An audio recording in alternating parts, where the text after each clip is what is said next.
Hi, everyone. I'm Maren, Manager of Field Studies and Study Abroad and Global Education. And with me today is Gib Egge, Instructor and Coordinator of Experiential Education and Training. He is a wilderness first responder and a Leave No Trace Master Educator, which we will talk a little bit about later.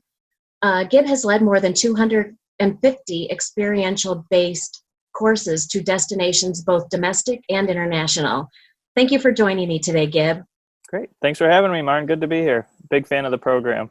I love global chats. So do I. Thank you.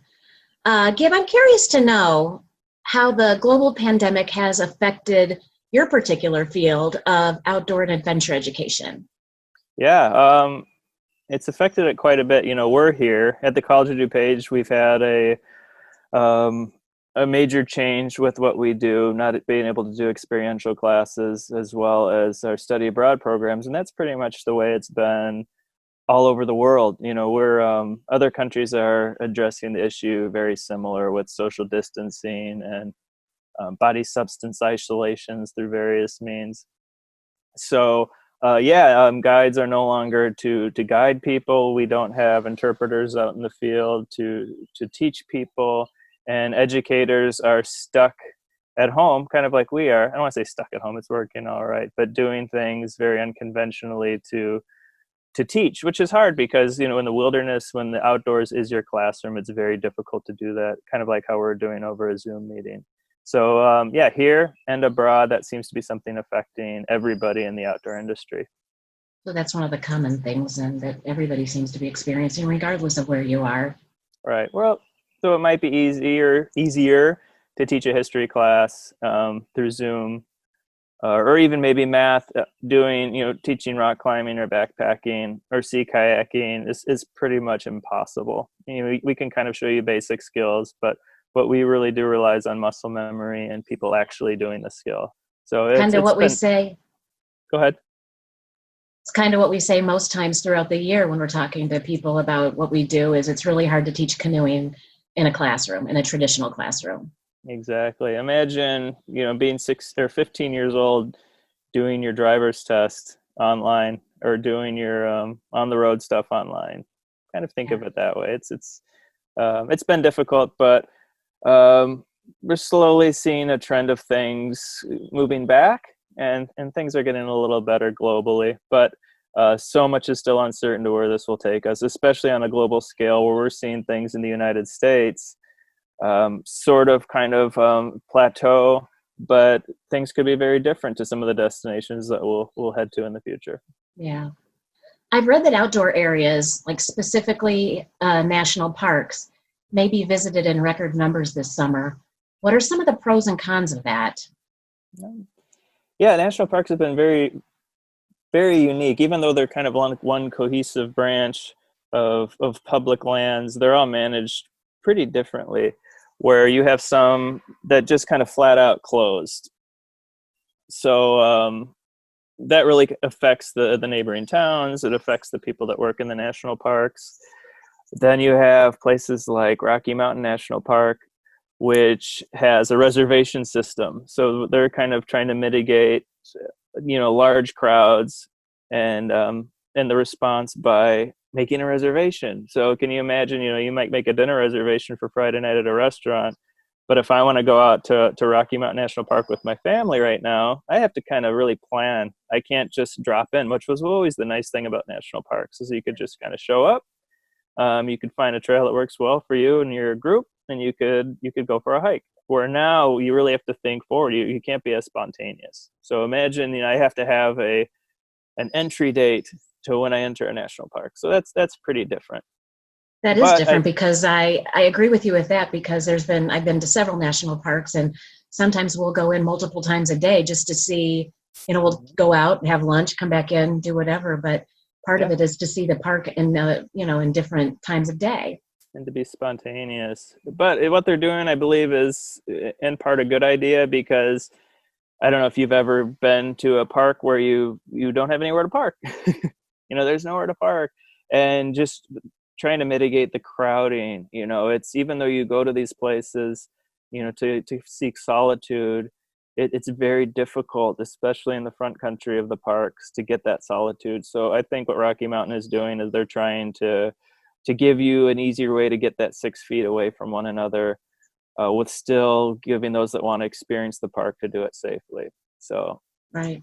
so And that's I good. know under different circumstances, I read that, 1 out of every 3 people who visits the United States from overseas visits at least one national park.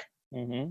So, Yeah, that, that's the huge draw, I think, of our country for people going abroad, where you might go to Europe to see, art or cathedrals, or you might go to China for the same reason, to see some, historic archaeological sites. Where we have, it's an incredibly diverse national park system, anywhere from oceans to mountains to desert to tundra. You can experience all sorts of things in our country, and people really, from abroad, really see that as a big attractant to come to the United States. So yeah, we're not going to see as many foreign travelers, and this might be something that will be in place for the next couple of years. I think perhaps the United States will have this, as with all the COVID-19 cases that we've had, maybe we're not going to go to the United States for a while. So one thing that is very common when you're hiking down, the Bright Angel Trail in Grand Canyon National Park, is to just hear the different languages and dialects of people that are coming down there. So we're probably not going to see that for a while. I agree with you. I love that part of that. Which will affect the tourism. But the tourism is also, I believe, going to be higher up, because national parks embrace social distancing. It's a good segue to my next question for you, because in the beginning, I introduced you as a Leave No Trace Master Educator. Can you explain a little bit about what Leave No Trace is? Yeah, Leave No Trace is kind of a philosophy that many public lands, and even people in, when I'm out in my lawn or walking, down the street and the streets of Chicago, it's kind of things that you can practice to really leave less of an impact. It's really hard to leave absolutely no trace, but every little thing that somebody does to try to make that outdoor experience better for the land. These places are, some of them are very pristine, and even any little subtle thing we do to it can have some long-lasting effects. So there are these 7 principles of Leave No Trace, and this is something that I try to encourage all the students that we have, regardless of the natural destination we go to follow. So the 7 principles of Leave No Trace, which we can talk about those if you're inclined to learn a little bit more about it. What do you say? I am. So so all of our Global Chats viewers will probably, hopefully, leave this little segment a little more educated. And even if you do one of these things or half of one of these things, it always helps with any time we visit a place of natural beauty, even if it's a forest preserve. I've got one right down the road from me that we're exploring a lot more. When we were trying to visit places only within 10 miles of the house. So we explored all sorts of different areas we never had to. And I used all of these things with the family as well. So the first one is plan ahead and prepare. So that's something that we can do before we even head out into our destination. So you think about weather, you think about the expectations of the group. I've got a couple of 8-year-old twins that, I want them to have a great time. So I'm not going to bring them on the type of experience that I might bring one of my more seasoned backpackers in the Sierra Nevadas. So I always try to pick something that's kind of fun, that's short. I like to gain knowledge of the area. We'll contact the land managers. If there's a visitor center open, we'll kind of see what conditions the trails are in. We will bring the proper equipment for the experience. If it's only an hour and a half that we're out, we'll have our water, we'll have our food, we'll have our map. And we'll look at the weather forecast. We'll plan for that. We'll think about the terrain we're going to cross. Are we going to be crossing in any private land? We'll think about these things. And I always try to keep our groups small, whether it's, doing it personally with my family or with a group of students. It's one of the best things you can do with Leave No Trace is always go in a small group. You see way more wildlife. You have less of an impact on the land, and you also have less of an impact on other visitors when there's only a smaller group passing through. So that's number 1. So plan ahead and prepare. Any questions about that one, Maren? Nope, I'm aware of those. All right, the other one, and I'll go through these a little bit quicker, but the number 2 one is to camp and travel and do everything you can on durable surfaces. That's one thing that is really being impacted with this new pandemic is we try not to create social trails. And I was in Waterfall Glen Forest Preserve where I saw numerous social trails that had these big, obtrusive yellow markings around it just to try to keep people off it. And I still saw people going around that making social trails. So social trail sounds like a good thing, but it's not. Yeah, it's pretty much trails that aren't really made. A lot of these trails that you guys hike on, they're designed with a lot of the same criteria that roads are. They're really well thought out, whereas people tend to go the quickest distance between point A and point B. And a lot of times that can cause erosion and other damage to natural areas. So I always encourage my students just to stick to trails if at all possible. Let's say we're in Alaska when we're areas without trails, then we'll do is we'll spread apart. So everybody will kind of have their own trail, but if it's better than having everybody in a single file line creating a trail. And the same thing goes for camping. We always encourage people to camp in areas that have been camped in before and try not to create new campsites. Otherwise, you have just various campsites littered all throughout an area that can normally be much more natural, much prettier. So that's number 2. 3 is going to be dispose of your waste properly. I have a friend that works for the DuPage County Forest Preserves, and he's telling me that ever since they closed the bathrooms during the COVID-19 pandemic, they're seeing toilet paper everywhere, all along the trail. So what we can encourage people to do with that is to pack it out. I know it's kind of gross, but bring a Ziploc plastic bag with you, bring some toilet paper with you. And if there's one thing that really bothers me when I'm in a really pristine area, it's, hiking to a scenic view and just seeing toilet paper there.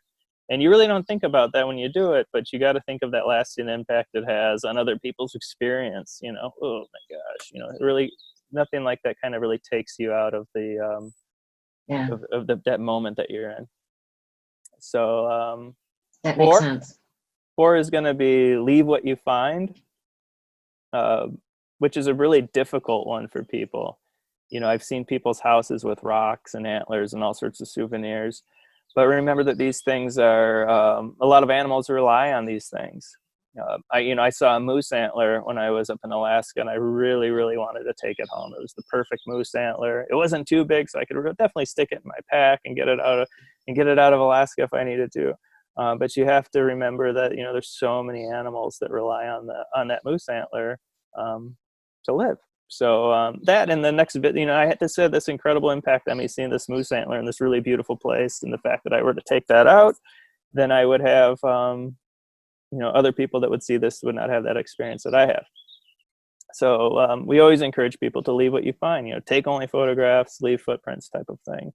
The number 5 would be to minimize campfire. We are coming up on fire season. So if you do have fires, have them somewhere where where it's legal. Keep your fire small. And these are also things you can look into a little bit more. Number 6 would be to respect wildlife. Don't feed animals. You're seeing that right now in Yellowstone National Park, which is getting quite a bit of visitors. Like I said earlier, people are seeking these wild places because they're open. The health clubs aren't open anymore. My son's little league season got canceled this whole season. So how can we still stay active? We go out into these natural areas. So you're getting people that are getting awfully close to bison and other wild animals, where you should really give them their space for your sake and for the sake of the animals. So encourage people to respect wildlife. And the last one is just be really considerate of other visitors. So that's number 7. So when you do go out on a trail, just remember why people are out there. A lot of times they just want the serenity, the quiet, the natural surroundings, the natural noises. So just be conscious of that to try to give other people those experiences. And I see that a lot with people, that with Bluetooth speakers or playing their phones really loud, which can be a nuisance. So I always recommend people, if you do want to listen to music, always have a headset in when you're doing that. So those are the 7. And even if you can do one of those things or 2 of those things, if you can do all 7, great. But regardless of where you're traveling in the world, because of the stresses that are being put on public lands by a lot of people that don't normally travel to public lands very often, this will help greatly. Those are great reminders, and I think they're obviously something that everybody can do too. And I think hearing your reasons why it's important to do it is reason enough to do those things, right? Yeah, it's definitely something that's becoming an issue right now because of the pandemic. So these are finite places. America's best idea are these national parks, and I've been all over the world visiting public lands and natural areas, and I see these things everywhere we go. I know. I was looking at some of the places that you've been and thinking about, like the Machu Picchu or the Inca Trail in Machu Picchu. Is that open? Have other places like that, Mount Everest, have they closed down because of this?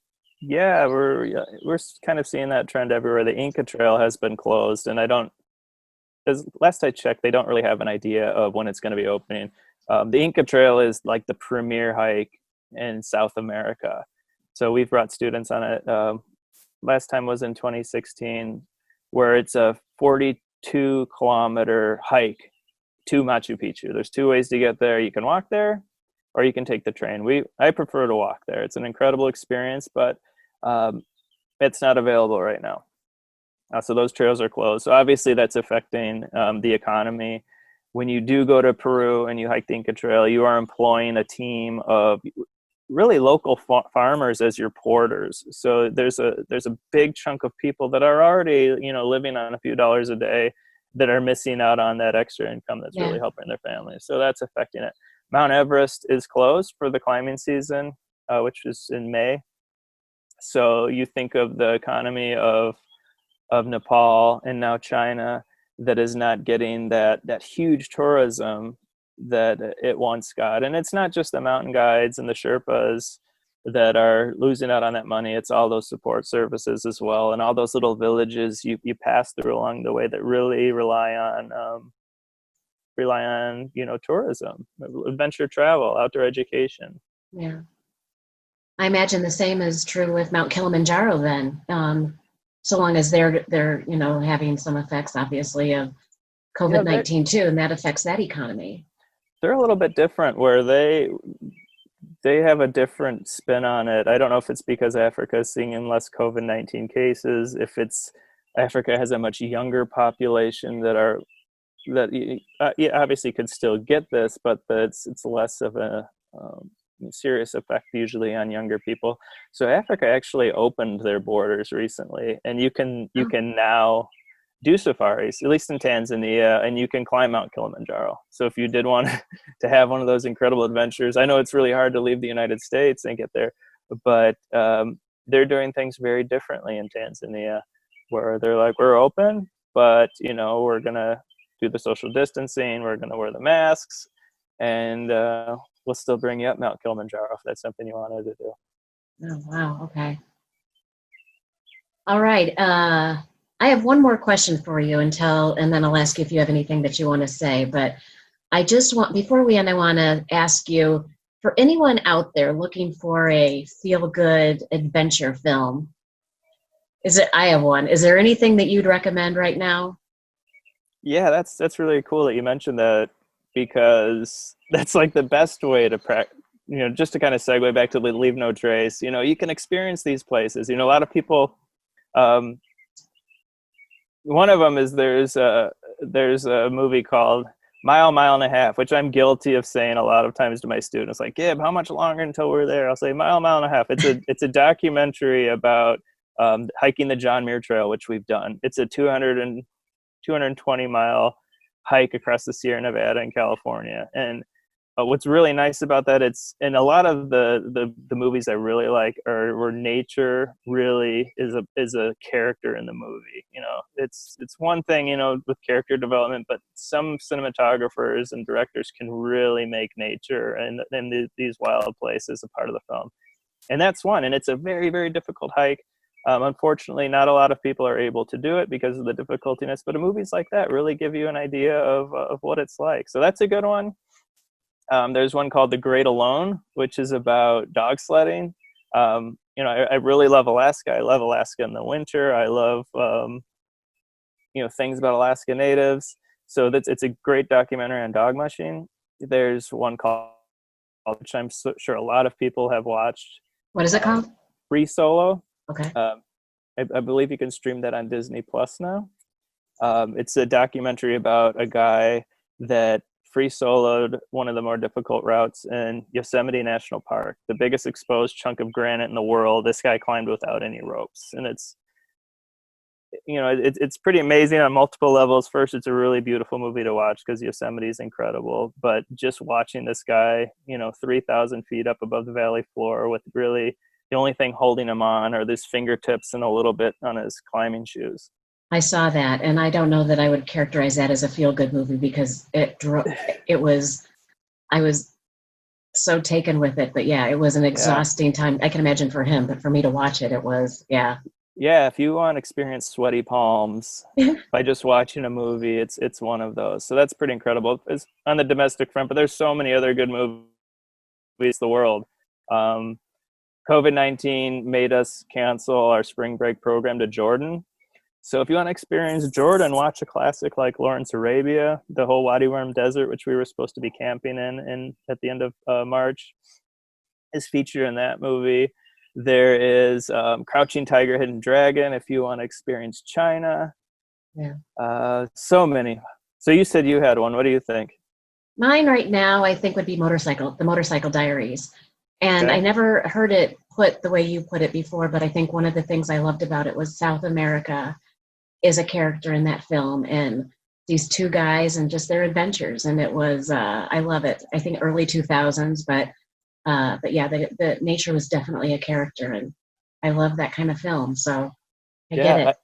I think you could do a whole global chat on good like travel movies to kind of get you on a global mindset without being able to travel. So That's a good idea. I think you might have just given us another idea.